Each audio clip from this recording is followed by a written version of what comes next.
आप सभी को जय मसीह की गुड इवनिंग। शाम के समय हम आप सभी का स्वागत करते हैं और एक बार फिर से आज की क्लास में हम आगे बढ़ेंगे और आज प्रेरितों के काम और उसका 16वां अध्याय उसके 16वें वचन से आगे आज हम देखना आरंभ करेंगे, जहां पौलुस और सिलास को बंदी गृह में डाले जाने का वर्णन, सताव का वर्णन हमको मिलता है। हम वहां देखेंगे।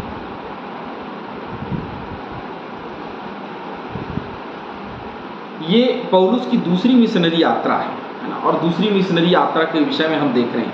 पहली मिशनरी यात्रा उन्होंने की बरनबास के साथ, और दूसरी यात्रा जो है अब वो कर रहा है सिलास के साथ में। हमने ऐसे वचनों में से देखा और पढ़ा है। और दूसरी यात्रा में पौलुस और सिलास एक साथ गए थे और घटनाएं घट रही हैं, सुसमाचार का प्रचार हो रहा है। इसके विषय में भी हम चर्चा करते चले जा रहे हैं। चैनल को लाइक करें, सब्सक्राइब करें, शेयर करें, ताकि बहुत देर लोगों तक ये क्लास जो है पहुंच सके। जैसे कि हम सब जानते हैं, पौलुस और सिलास जो दूसरी मिशनरी यात्रा में निकले, वे इसलिए गए क्योंकि सुसमाचार का प्रचार करना था और अलग अलग जाकर के बरनबास के साथ में करना था। इसलिए 16वां वचन पढ़ेंगे, आगे बढ़ेंगे।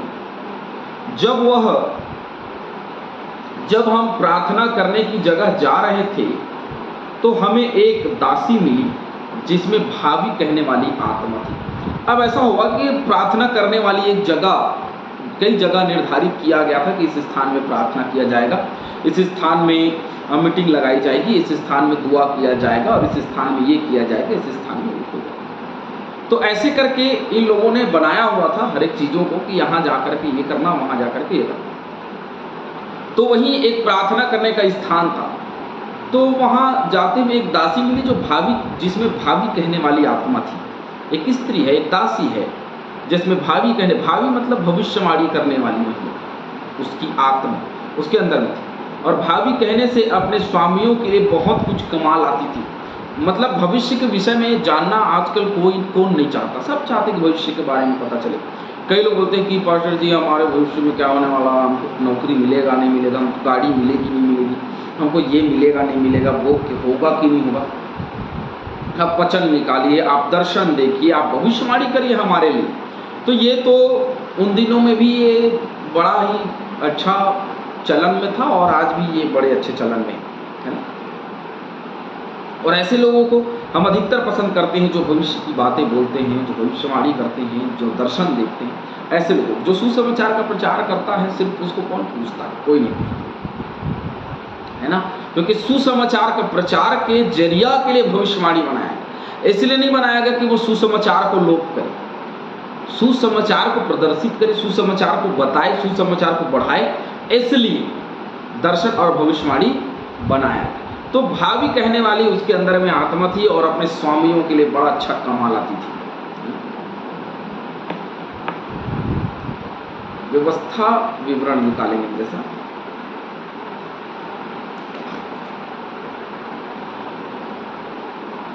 18 का दिया।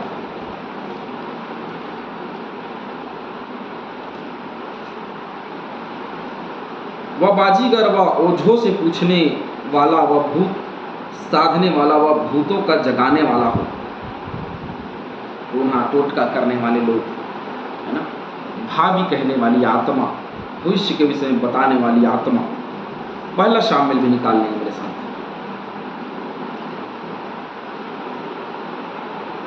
28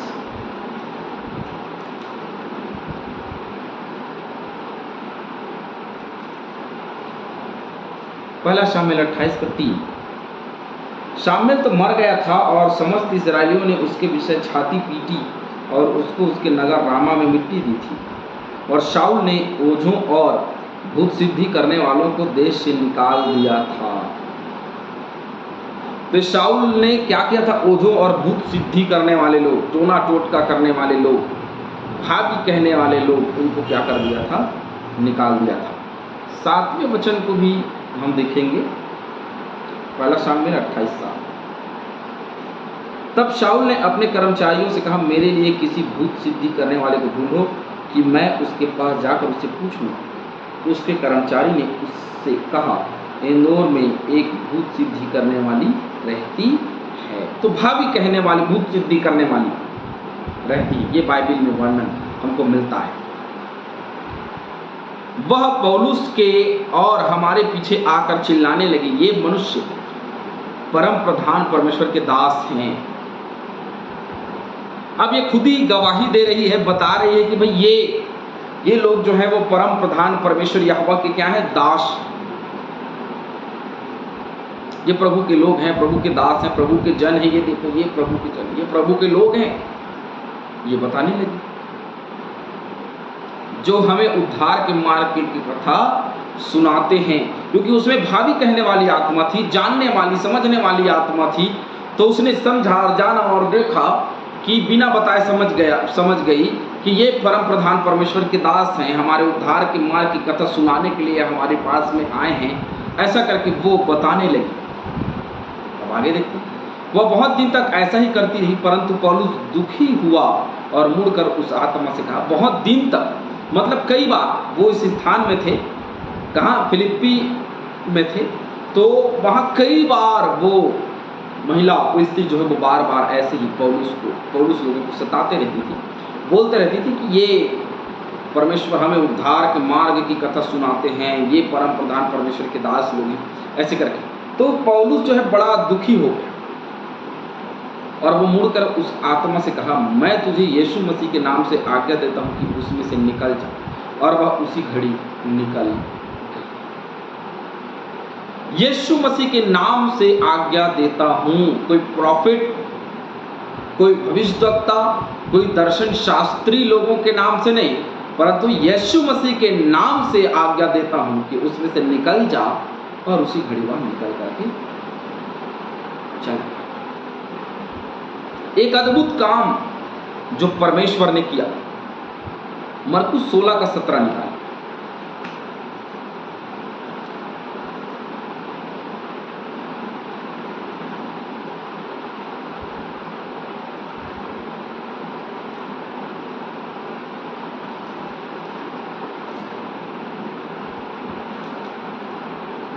सोलह का 17।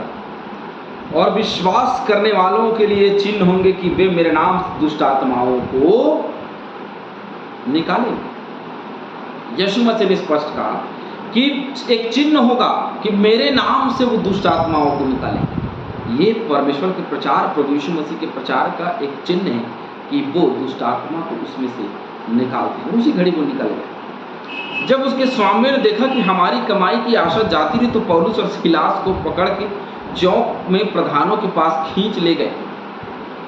और चौक में प्रधानों के पास ये लोग खींच करके ले गए, चलो भैया, क्योंकि एक कमाई का जरिया, एक आशा जो है उनकी टूट गई।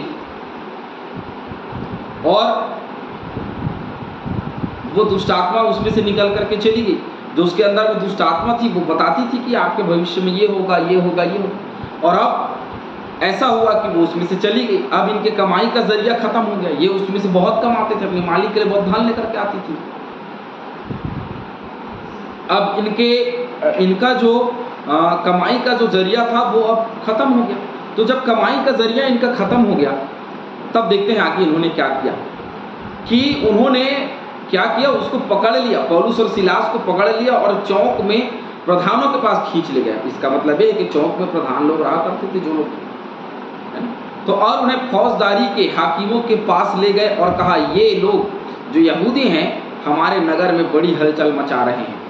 ये गवाही कि हमारे नगर में बड़ी हलचल मचा रहे हैं, ये गवाही हर एक पासवानों के लिए सुनने में बड़ा आनंदित लगता है कि ये हमारे नगर में, हमारे देश में, हमारे गांव में बड़ा हलचल मचा रहे हैं। और यह कह करके सताते हैं। और यही चीज़ बस्तर में भी हो रहा है, यही चीज़ मणिपुर में भी हो रहा है, यही चीज़ उड़ीसा में भी हुआ, यही चीज़ नेपाल में भी हुआ, यही चीज़ चीन में भी हुआ।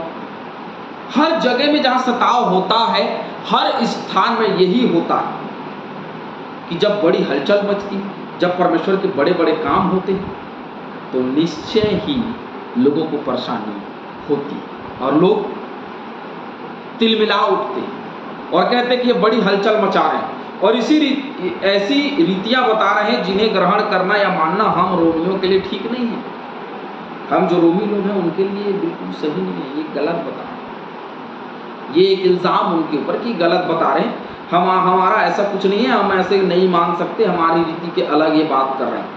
वैसे आज मसीहियों के बीच में यदि एक अलग प्रकार का सुसमाचार जो वचन में लिखा है या वो जो रूढ़िवादिता से अलग प्रचार किया जाता है, तो लोग बोलते हैं कि नहीं, हमारे तो बाप दादों से चला आ रहा है और वैसे ही चलता रहे। चलाइए, क्या फ़र्क पड़ता है, लेकिन जीवन कहाँ जा रहा है?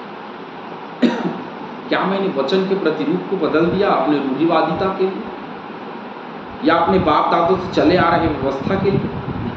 अपने बाप दादों से चले आ रहा व्यवस्था हमारे लिए जरूरी कि परमेश्वर का वचन हमसे क्या कह रहा है। प्रभु यीशु मसीह के आने के बाद परमेश्वर के वचन की स्पष्टीकरण हमारे जीवन में क्या है, ये जानना बहुत जरूरी है। तब भीड़ के लोग उनके विरोध में इकट्ठे होकर चढ़ आए और हाकिमों ने उनके कपड़े फाड़कर उतार डाले और उन्हें बेत मारने की आज्ञा दी। अब ये लोग मारने पीटने में उतर आए, सताव तो होना ही है। बहुत बेत लगवाकर उन्होंने उन्हें बंदीगृह में डाल दिया और दरोगा को आज्ञा दी कि उन्हें चौकसी से रखे। उसने ऐसी आज्ञा पाकर उन्हें भीतर की कोठरी में रखा और उनके पांव काठ में ठोंक दिए। ये इस घटना का एक भाग है। जैसे हम इसके दूसरे भाग को देखेंगे, क्योंकि अभी सताया गया, मारा गया, पीटा गया और उसके बाद में इनको पुआल कोठरी में डाल दिया गया और तो और पाँव में काट ठोंक दिया गया कि ये कहीं जा ना सकें।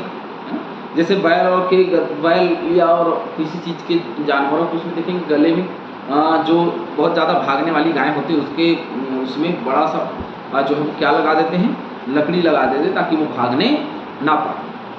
ठीक वैसे इनके पाँव में काट ठोंक दिया गया भैया कि ये भागने ना पाए। इतना सताया गया, इतना पीटा गया, बंदीगृह में डाल दिया गया, सिर्फ इतने बात से लेकर के कि उसमें से दुष्ट आत्मा निकाल दी। तो आज हमारे साथ में क्यों ऐसा नहीं? छोटी छोटी सी बात में हमको सताया जाएगा, थोड़ी थोड़ी सी समस्याओं को हमारे जीवन में बड़ा बनाया जाएगा। इससे डरे नहीं, परंतु डट के सामना करें और सताव में दृढ़ रहें, क्योंकि जब पौलुस और सिलास दृढ़ रहे तो कल हम देखेंगे कि उनकी दृढ़ता क्या रंग लाई।